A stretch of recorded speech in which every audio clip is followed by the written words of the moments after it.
And you mentioned, David, Henry Kissinger, and I think he first was noticed by the Rockefeller family after he wrote a very erudite work on nuclear weapons and nuclear war back in the late 1950s. Nuclear weapons and foreign policy. Right. Yes. It was then published, and from that time on, he became pretty close to the Rockefeller family.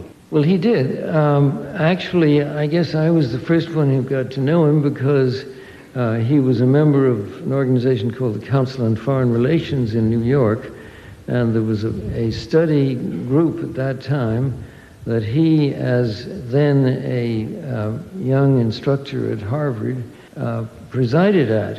I was so impressed by him that I introduced him to my brother Nelson, who was then governor of New York and was then considering seeking the presidency of the United States.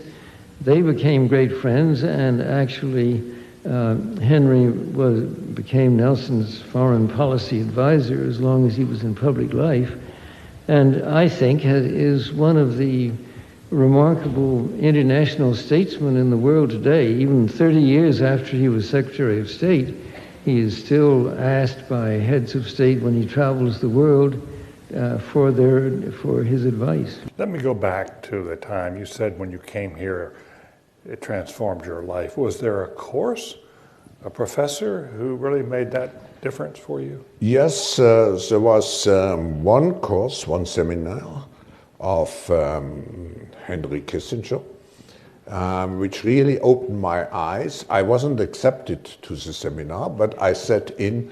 I think he let me in because I was German. And it was relatively shortly after the war. There were not too many Germans here.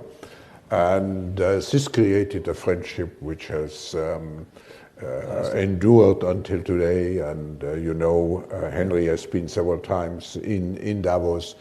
And I think it was mainly participating in his seminars that I developed my interest for geopolitical affairs.